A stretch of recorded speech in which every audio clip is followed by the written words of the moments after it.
Pronto, vamos lá, bacana. Boa segunda-feira para todos nós, início de semana, começando os trabalhos novamente, né? Mais uma semana que se sucede, mais uma quarentena. E hoje nós temos alguns capítulos bastante desafiadores para falar aqui.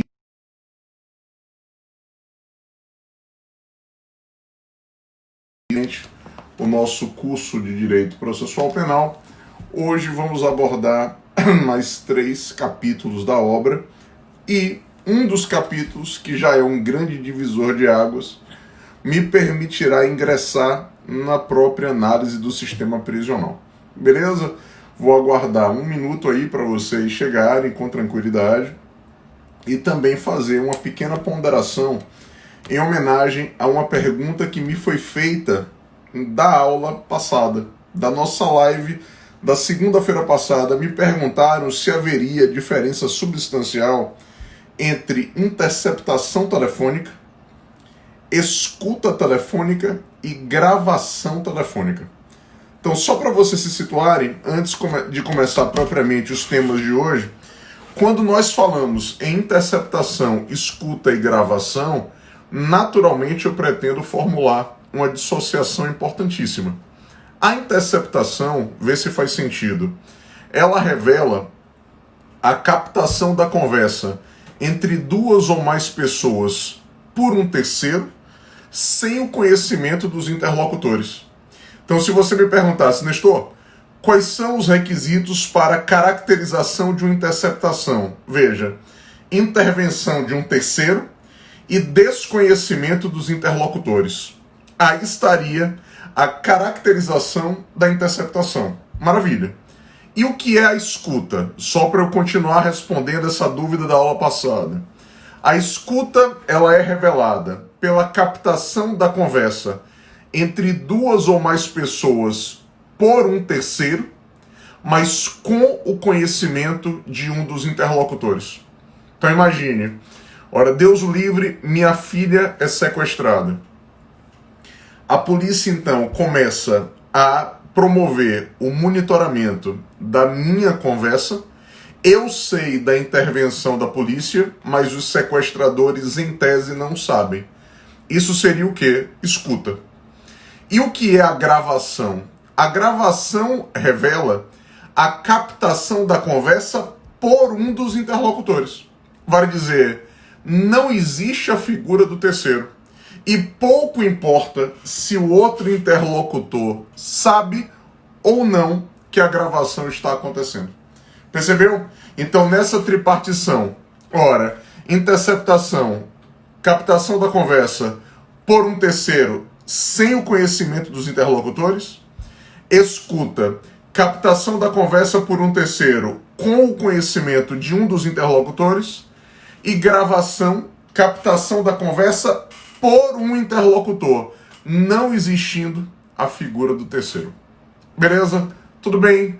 Com isso eu fecho essa pergunta da aula passada, que me foi enviada por direct. Eu agora vou me reservar, obviamente, dando boa noite a todos vocês novamente, a fechar aqui os nossos comentários, para que eu possa efetivamente começar a live de hoje, mais uma vez, curso de processo penal, com 3 capítulos importantes. O capítulo 22, o capítulo 23 e o capítulo 24. Mas veja, o capítulo 22, ele é entabulado elementos consensuais de prova. Ora, mas Nestor, por que elementos consensuais de prova? No capítulo 22, eu abordo especificamente a colaboração premiada e a delação premiada.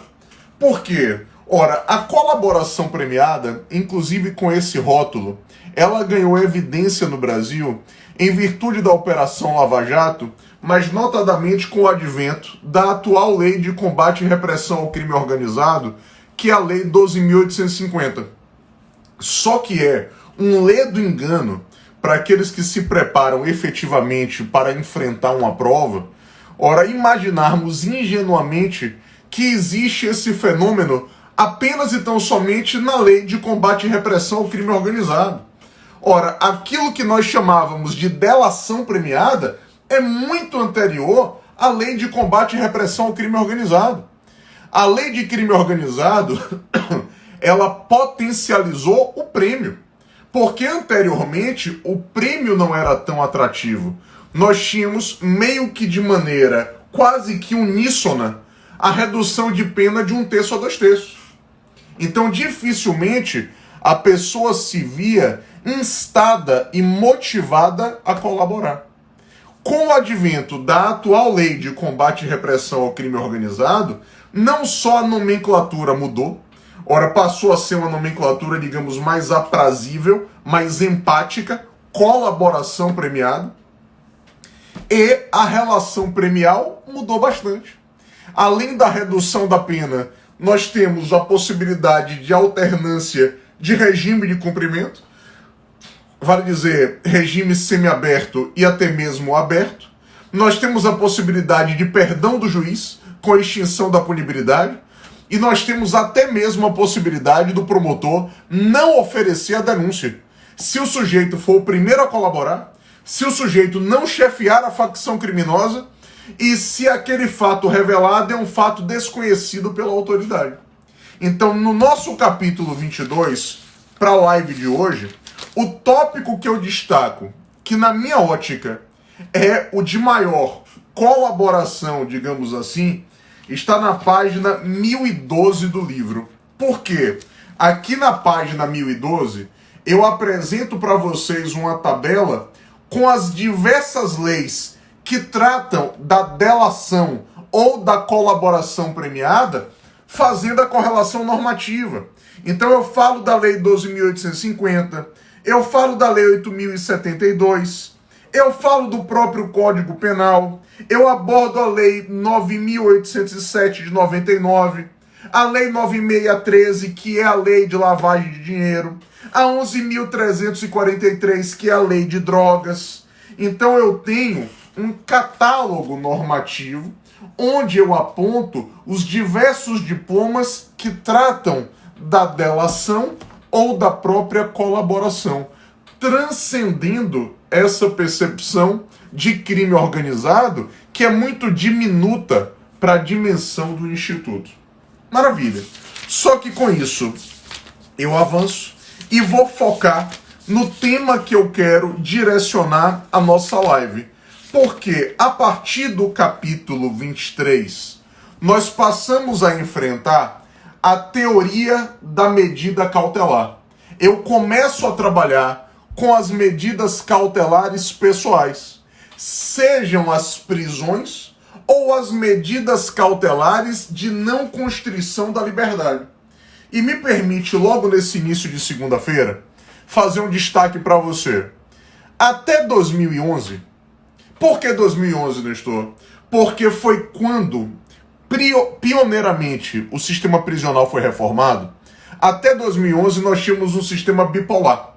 Por que um sistema bipolar? Porque de um lado eu tinha a prisão cautelar, e a prisão cautelar mais parecia uma prisão em regime fechado, e do outro lado eu tinha a liberdade provisória. E a liberdade provisória dava o sentimento de impunidade, até pela ausência de controle. Só que a partir de 2011, nós inserimos no Brasil o que o Aury Lopes Júnior apelidou de sistema polimorfo. Eu prefiro rotular de sistema multifacetado. Porque de um lado eu continuo tendo as prisões cautelares. No outro eu tenho ainda a liberdade provisória. Mas agora eu tenho um meio termo. Eu tenho as chamadas medidas cautelares distintas da prisão, que não são tão áridas quanto o cárcere cautelar, mas que trazem um ônus à liberdade do sujeito. E as medidas cautelares distintas da prisão viraram a coqueluche. E elas estão catalogadas no artigo 319, anota isso, e no artigo 320 do CPP. Meus amigos, o sistema prisional colapsou. É um sistema muito caro e um sistema pouco eficiente. Então as medidas cautelares distintas da prisão foram trazidas como uma esperança amplamente difundida e aplicada pelo Poder Judiciário, na expectativa de trazer um cenário menos nebuloso, menos nefasto do que as prisões cautelares. E no tratamento das prisões, eu começo então trazendo, ora, toda a teoria envolvendo as medidas cautelares pessoais, constritivas ou não da liberdade, para que eu possa chegar na sequência, veja, ao tópico mais importante e ao tópico que eu vou direcionar toda a minha live de hoje, exatamente no capítulo 24, onde eu começo a falar das prisões. E o sistema prisional no Brasil, ele vai ser bifurcado. Nós temos duas modalidades de prisão. Vê se vale aqui a pena o destaque. De um lado, a nossa prisão-pena. A prisão-pena fruto do trânsito em julgado da decisão condenatória. A prisão-pena revela a resposta do Estado pelo mal causado pelo delito. Só que a prisão-pena, eu trabalho lá no capítulo de sentença, onde inclusive eu abordo dosimetria. No capítulo de prisões, que é o capítulo 24, um dos capítulos mais importantes de todo o curso de processo penal, nós focamos na chamada prisão sem pena, ou também chamada de cautelar, ou também conhecida como prisão processual ou provisória. Essas expressões são equivalentes: prisão sem pena, prisão cautelar, prisão processual ou prisão provisória. Essa prisão antecede o trânsito em julgado. E desse gênero, nós temos 3 espécies no Código de Processo e na legislação especial. Quais são as espécies de prisão sem pena? Ora, a prisão em flagrante, a prisão preventiva e a prisão temporária. São as 3 modalidades do gênero prisão sem pena e que eu pretendo abordar na nossa live de hoje. Mas antes de enfrentar cada uma delas, eu pretendo fazer um parêntese. Por que, Nestor? É fundamental falarmos da chamada execução provisória da pena. Como é que nasceu a execução provisória da pena no Brasil? O Pleno do Supremo Tribunal Federal julgou um HC importantíssimo, que é o HC 126292. O habeas corpus 126292, apreciado pelo Pleno do Supremo. E o Supremo Tribunal Federal, então, entendeu que caberia a execução provisória a partir do momento que a condenação de alguém é confirmada por um tribunal. Vale dizer, se a minha condenação for confirmada por um tribunal e estiverem exauridas as vias ordinárias, o sujeito começaria a cumprir a pena. Qual foi o argumento do Supremo? Ou os argumentos? O primeiro, o princípio da presunção de inocência não é absoluto. E o segundo argumento, quando uma condenação é confirmada por um tribunal e estão esgotadas as vias ordinárias, ora, quando muito daquela decisão caberá recurso especial para o STJ ou recurso extraordinário para o STF. E esses recursos não gozam de efeito suspensivo. Eles não têm o condão de suspender o comando da decisão. E aí, então, ganhou popularidade a execução provisória. Só que o Supremo teve que voltar ao tema. E voltou julgando 3 ações diretas de constitucionalidade. Quais, Nestor? As ADCs 43, 44 e 54. Ações diretas de constitucionalidade 43, 44 e 54. E essas ADCs questionavam, veja, o artigo 283 do Código de Processo Penal. Mas por que questionavam 283 do CPP? Porque o 283, em síntese, diz o seguinte: antes do trânsito em julgado, só cabe flagrante, preventivo e temporário. Se antes do trânsito em julgado só cabe flagrante, preventivo e temporária, com que cargas d'água vamos admitir execução provisória? O Supremo, então, revisita o tema e sepulta a execução provisória, declarando a constitucionalidade do artigo 283 do Código de Processo Penal. Sensacional, maravilha. Então hoje, a execução provisória da pena, que até então era entabulada, apelidada de prisão em segunda instância, ela foi defenestrada. Só que o pacote anticrime, olha ele batendo na sua porta, nos trouxe uma mazela terrível. E você vai anotar isso com cuidado. A mazela é o artigo 492 do CPP.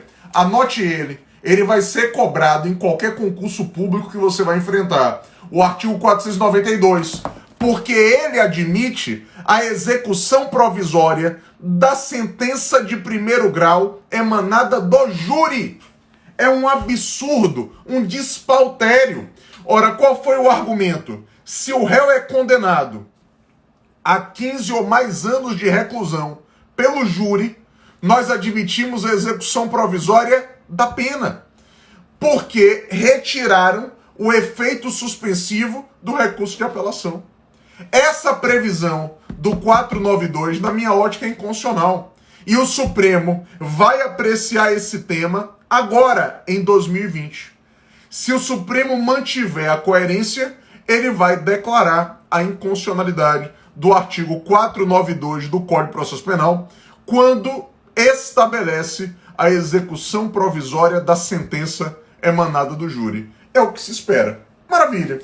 Aí eu avanço no capítulo de prisão e passo, então, a destacar para você, com todo o cuidado que é necessário, a nossa prisão em flagrante, lá a partir da página 1075. A prisão em flagrante, eu já vou fazer um grito de alerta em homenagem à prova da magistratura do Rio Grande do Sul.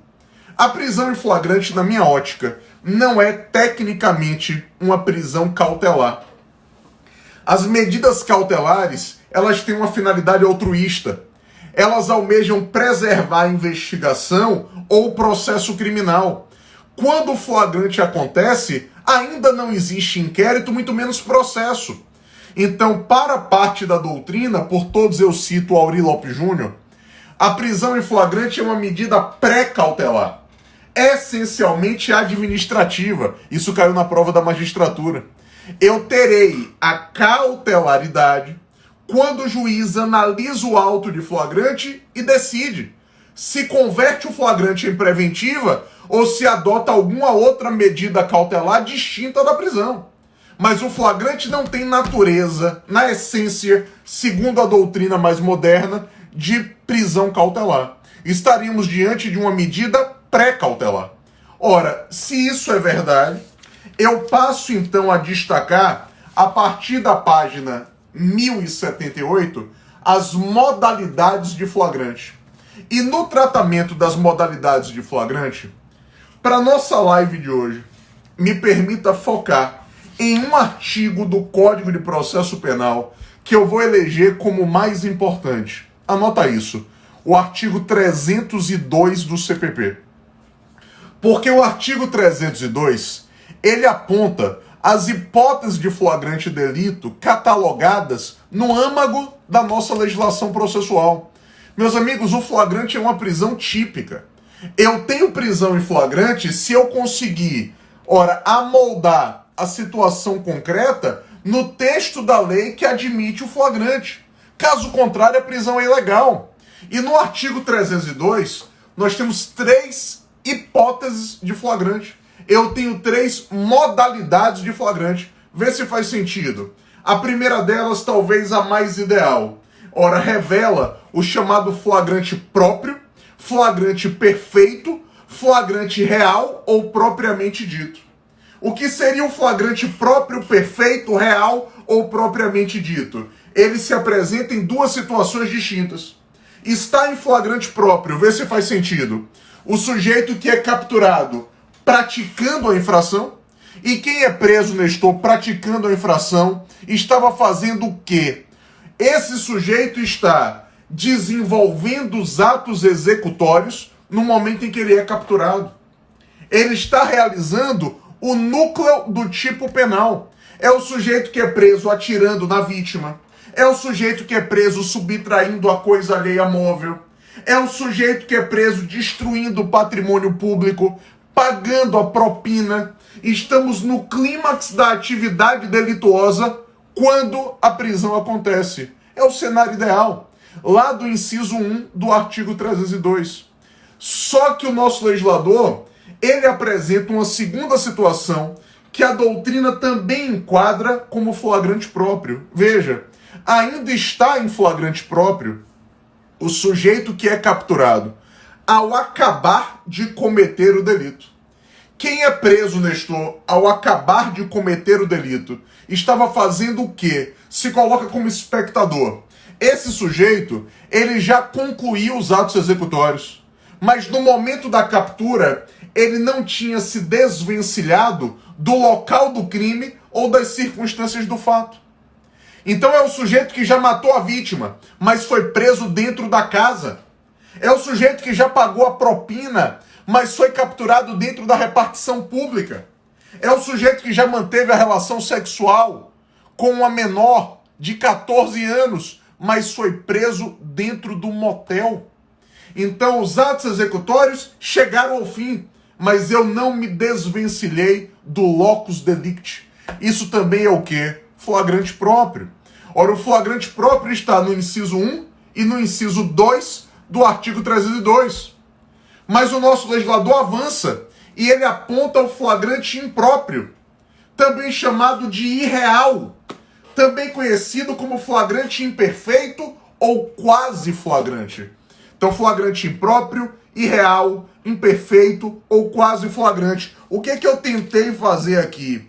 Ora, eu tentei exaurir a terminologia, exatamente para que você não seja surpreendido no concurso. E qual é a ideia do flagrante impróprio? Vê se faz sentido. No flagrante impróprio, o sujeito ele é perseguido. Perseguido logo após a prática do delito. E havendo êxito, ele será capturado em circunstâncias que façam presumir a responsabilidade penal. Então, a ideia do flagrante impróprio, olha a palavra-chave para tatuar, é o flagrante que envolve uma perseguição. Perseguição deflagrada logo após a prática do delito e, havendo êxito, o sujeito vai ser capturado. É o que está no inciso 3 do artigo 302 do Código de Processo Penal. Quais são os pontos de atenção? Olha o primeiro. Nestor, qual seria o prazo máximo de duração da perseguição? Meus amigos, não há prazo máximo de duração da perseguição. A lei não pode mensurar o que na prática é incomensurável. Boa parte das perseguições, ora, elas duram breves minutos, até pela intensidade.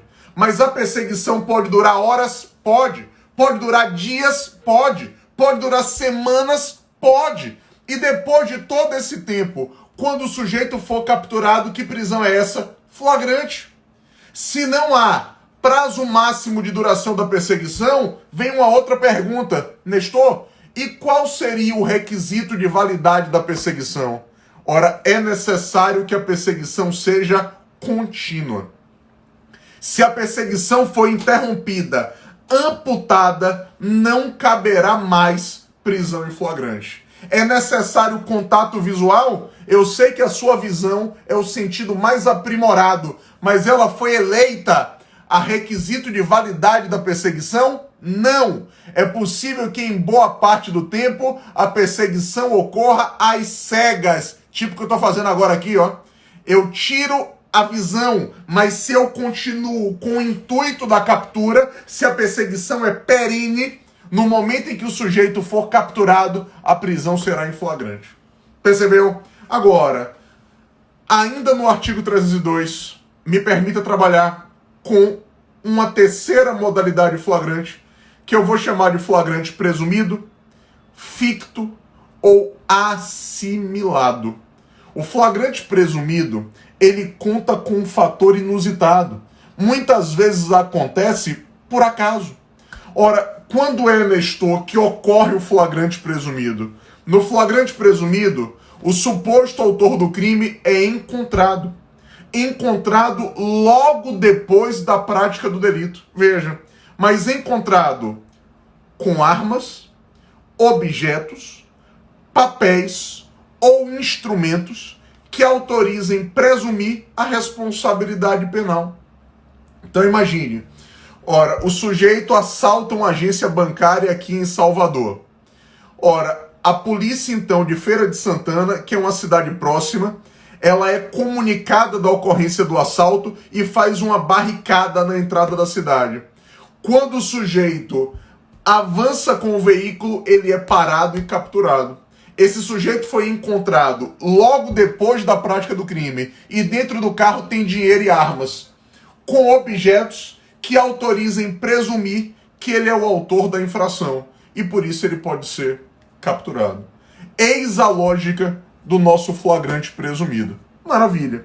Eu destaco as demais modalidades de flagrante e, por favor, só para você perceber o cuidado com terminologia. Terminologia é questão de sobrevivência. Lá na página 1082, eu falo do flagrante cataléptico. Ora, você, se tivesse num concurso hoje, sairia do outro lado? O que é o flagrante cataléptico?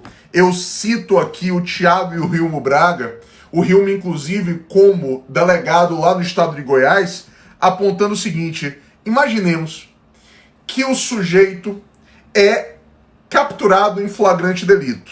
Só que, diante da proposta do agente público em não prender o sujeito do crime diante de vantagem indevida, momentaneamente aquele flagrante fica paralisado.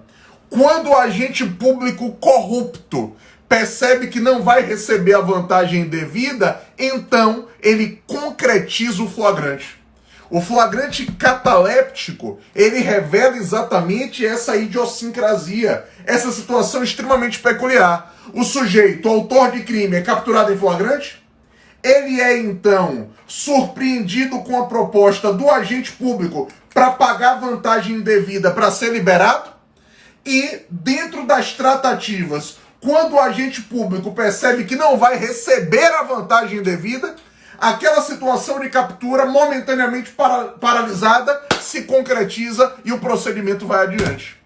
Essa seria a vertente do chamado flagrante cataléptico, o que é um cuidado redobrado. Não que particularmente eu seja empático a essa nomenclatura individualizada e tão peculiar que derruba tanta gente em concurso público, mas faço questão de lhe chamar a atenção. E aí, na página 1083, eu construo uma tabela com todas as modalidades de flagrante delito, destacando naturalmente a terminologia adequada para cada uma delas e a situação concreta caracterizadora. Maravilha. Eu avanço e destaco aqui, com muito cuidado e atenção, o procedimento do flagrante. Porque, veja, em até 24 horas da prisão, o delegado de polícia tem 3 obrigações a cumprir que, na minha ótica, vão trazer o escopo de legalidade do procedimento do flagrante. E essas obrigações você vai extrair do artigo, anota isso, 306 do Código de Processo Penal. Qual é a primeira obrigação do delegado? Em até 24 horas da prisão, o auto de flagrante vai chegar nas mãos de quem? Do juiz. Ora, e o juiz Nestor terá, nas 24 horas subsequentes, a obrigação de realizar a audiência de custódia. E eu trabalho com audiência de custódia a partir daqui, da página 1099. Audiência de custódia que ganhou força, envergadura com o pacote anticrime, porque ela está regulada no artigo 310 do Código de Processo Penal. A audiência de custódia está no 310. Ela tem inspiração nos tratados e convenções internacionais. Era até então tratada por resolução do Conselho Nacional de Justiça, do CNJ, que era exatamente a resolução de número 213 do CNJ, e agora está no artigo 310 do Código de Processo Penal. O que isso significa em última análise? O juiz, ele vai ouvir o flagranteado na presença do MP e na presença do advogado. A presença do advogado é obrigatória. Olhe para aqueles que vão prestar concurso para a defensoria. E o juiz terá melhores condições na audiência de custódia de deliberar sobre a situação prisional. Em última análise, Nestor, o que é que o juiz vai fazer? Ora, se a prisão é ilegal, o juiz vai relaxar. Então as alternativas dadas ao juiz estão, anota isso, no artigo 310 do Código de Processo Penal. Se a prisão é ilegal, o juiz relaxa a prisão. Leia, liberta incondicionalmente quem foi ilegalmente preso. Mas se a prisão é legal, o auto será homologado. E se o auto é homologado, o que é que o juiz tem que pensar? Olha o que o juiz vai refletir. O juiz precisa analisar se a manutenção do sujeito no cárcere é ou não necessária. Se o juiz entender que a prisão é necessária, ele converte o flagrante em preventiva. Mas só pode converter o flagrante em preventiva se os requisitos do artigo 312 do Código de Processo Penal estiverem presentes. Então, prisão legal, homologa o auto. Prisão necessária, converte o flagrante em preventiva se os requisitos do 312 estiverem presentes. Agora, 2 itens de alerta. O primeiro, só vai converter em preventiva se as medidas cautelares não prisionais não forem suficientes.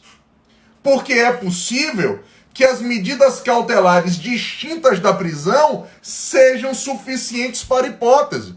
E se o juiz entender dessa maneira, ele aplica uma medida cautelar distinta da prisão, evitando a decretação da preventiva. Maravilha! A prisão preventiva é a última ratio, é uma medida extrema. Agora, uma segunda observação nesse item, meus amigos, não pode ter conversão de ofício. Só vai converter o flagrante em preventiva, juiz, se você for provocado. Provocado por quem? Pelo promotor, que está presente na audiência de custódia, ou eventualmente pelo delegado, que enviou o auto de flagrante e representou pela conversão. É verdade que o STJ, antes do pacote anticrime, tinha precedentes robustos dizendo que cabia conversão de ofício, na interpretação do inciso 2 do 310. Mas agora, com o pacote anticrime consagrando e aplaudindo o sistema acusatório, eu quero acreditar que esse entendimento do STJ vai se modificar. De todo modo, cuidado. Temos precedentes do STJ admitindo a conversão do flagrante em preventiva de ofício? Temos. Posição que contraria boa parte da doutrina. Beleza? Agora, Nestor, e se a prisão é legal, mas o juiz entende que manter o sujeito no cárcere não é necessário? Aí o juiz vai conceder ao sujeito liberdade provisória. Liberdade provisória com ou sem o pagamento de fiança. Dentro do tema liberdade provisória, me permite fazer um parêntese do pacote anticrime. Veja se isso lhe interessa. Pacote anticrime de novo batendo na nossa porta. O pacote anticrime promoveu uma alteração no 310, dizendo que não vai caber liberdade provisória. Veja, se o sujeito é reincidente, não vai caber liberdade provisória. Se o sujeito integra organização criminosa armada ou milícia, não vai caber liberdade provisória se o sujeito foi flagranteado portando arma de fogo de uso restrito. Então a liberdade provisória, de acordo com o pacote anticrime, está vedada para o reincidente, para o integrante de organização criminosa armada ou milícia e para aquele que foi flagranteado portando arma de fogo de uso restrito. Para mim, essa restrição é inconstitucional. De todo modo, aguardaremos o que o Supremo Tribunal Federal vai fazer. Tá claro? Beleza. Agora me permite construir o raciocínio da seguinte maneira. Qual foi a primeira obrigação do delegado? Encaminhar o auto para o juiz. O juiz, então, marca a audiência de custódia e na audiência de custódia ele tem as alternativas do artigo 310. Mas o delegado tem uma segunda obrigação. Nestor, e se a pessoa que foi flagranteada não tem advogado? Nas mesmas 24 horas contadas da prisão, uma cópia do auto chegará nas mãos do defensor público, para que o defensor público possa agir em favor do flagranteado. E o delegado tem uma terceira obrigação. Nas mesmas 24 horas contadas da prisão, o delegado tem que entregar ao preso a chamada nota de culpa. A nota de culpa é uma breve declaração que informa ao preso os motivos e os responsáveis pela prisão, assim como quem são as eventuais testemunhas.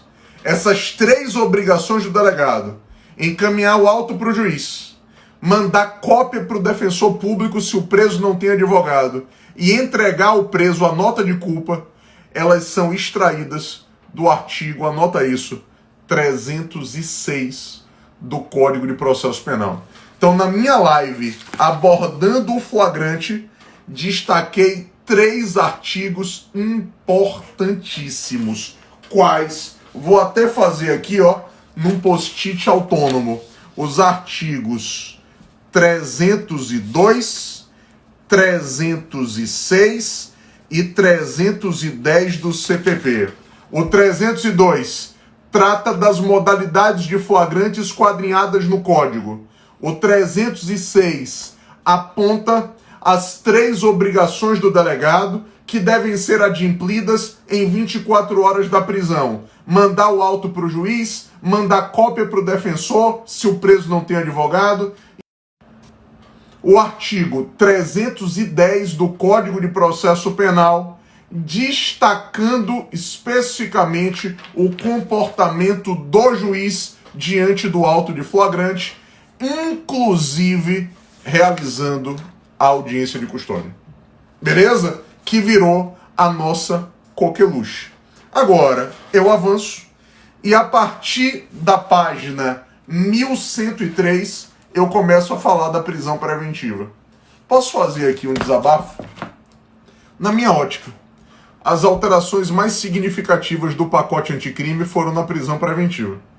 A prisão preventiva, ela sofreu um grande impacto, inclusive na leitura do sistema acusatório. E qual é a referência? Me permite aqui, doutor, um contato mais direto. Ora, todo mundo que vai competir com você verdadeiramente vai estar muito afinado com a prisão em flagrante. Mas prisão preventiva e prisão temporária, você tem uma facilidade tremenda de confundi-las. Eu pretendo, então, dissociá-las principalmente no espectro conceitual. Sabe por quê? Ora, o que é a preventiva? Vê se faz sentido.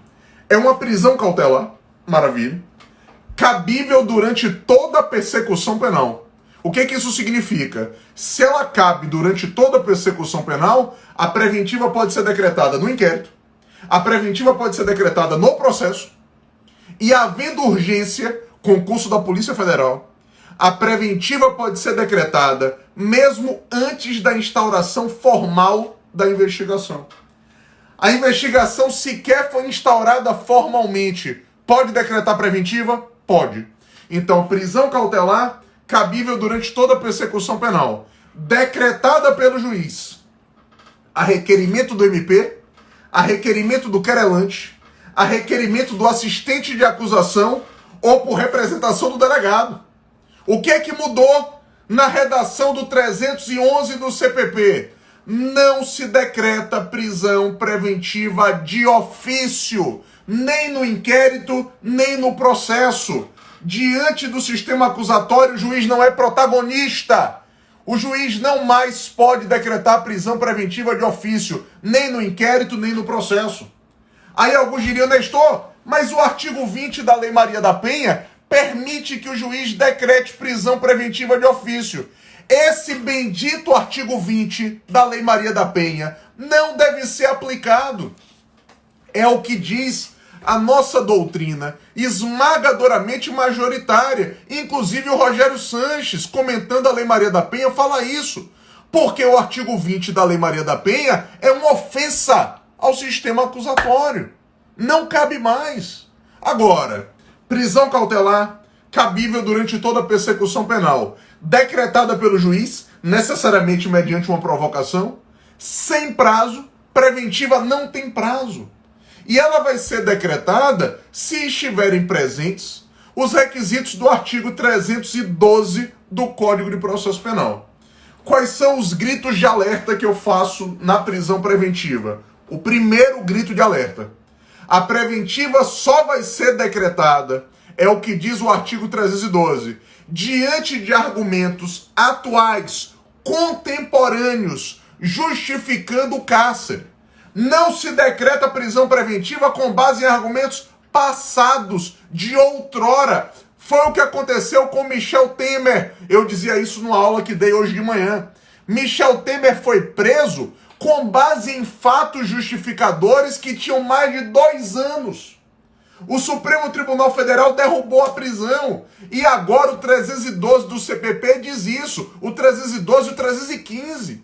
Só pode decretar prisão preventiva com base em argumentos atuais ou novos. E não com base em argumentos passados. Esse é o primeiro grito de alerta. E o segundo grito de alerta: nós asseguramos o direito ao não esquecimento. O que é que isso significa, Nestor? Vou ser mais claro. Prisão preventiva não tem prazo. Mas o artigo 316, parágrafo único, anota isso, exige que o juiz, parágrafo único do 316, a cada 90 dias, de ofício, o juiz está obrigado a revisitar o mandado de prisão e motivar novamente a manutenção da preventiva, se for o caso. Se o juiz não fizer isso de maneira motivada, diz o parágrafo único do 316, a prisão passa a ser ilegal. Então, preventiva não tem prazo, mas temos a garantia de não sermos esquecidos, porque o juiz está obrigado a cada 90 dias a revisitar as razões de manter ou não manter o sujeito no cárcere. E se pretende manter, tem que motivar novamente. Caso contrário, a prisão passa a ser ilegal. Beleza? Grande novidade implementada pelo pacote anticrime. Agora, me permita nesse momento, nesse quase finalzinho de live, ingressar na prisão temporária. E a prisão temporária não está no CPP, ela está numa lei especial, que é a Lei 7960 de 89. E o que é que eu pretendo na nossa live? Conceituar a temporária para que você possa diferenciá-la da preventiva. Eu vou confrontar as duas prisões, mostrando os tópicos de aproximação e os tópicos de divórcio. Quer ver? A prisão temporária, vamos para a prisão temporária, que está na Lei 7960 de 89. Ela é uma prisão cautelar, ótimo. A preventiva também é. Mas a prisão temporária é cabível apenas na investigação. Então, enquanto a preventiva cabe durante toda a persecução penal, a prisão temporária foi idealizada para atender aos interesses da investigação. Só cabe temporária durante a investigação. Na fase processual, jamais. Senão, a prisão seria ilegal. Então, prisão cautelar, cabível só na investigação. Decretada pelo juiz, a requerimento do promotor ou por representação do delegado. Então, não cabe temporária de ofício, nunca coube. Temporária de ofício, jamais. E o querelante e o assistente de acusação não foram contemplados a provocar o juiz. O juiz vai ser provocado para decretar temporária pelo promotor, pelo delegado. Isso é muito mais lógica do que direito, do que uma aferição jurídica. Nestor, por que querelante e assistente de acusação não foram contemplados? Porque eles são idealizados para atuar na fase do processo. E a temporária só cabe no inquérito. Então não há de se falar em querelante nem assistente de acusação. Portanto, prisão cautelar, cabível só na investigação, decretada pelo juiz a requerimento do MP ou por representação do delegado. Olha a quarta parte do conceito, com prazo. Prisão temporária tem prazo, eu imploro. Esta prisão é dosada temporalmente, por isso que é rotulada como temporária, com prazo, desde que presentes os requisitos, e aí você tem que anotar os requisitos do artigo 1º da Lei 7960 de 89. Os requisitos da temporária estão no artigo 1º da Lei 7960 de 89. Maravilha! Se a temporária é uma prisão dosada temporalmente, você tem que dominar o prazo. Qual é o prazo, Nestor? Crimes comuns, 5 dias, prorrogáveis por mais 5. Crimes hediondos e assemelhados, 30 dias, prorrogáveis por mais 30 dias. Eis a lógica que me permite diferenciar a prisão preventiva da prisão temporária e aproximá-las no contexto de que são prisões de natureza cautelar. Beleza? Reativo aqui os nossos comentários, particularmente hoje, uma live intensa, falar aqui das minhas apostas, dos tópicos centrais no sistema prisional é essencial. Eu faço as marcações sempre quando eu estou analisando a matéria nos capítulos, exatamente para você ter tranquilidade.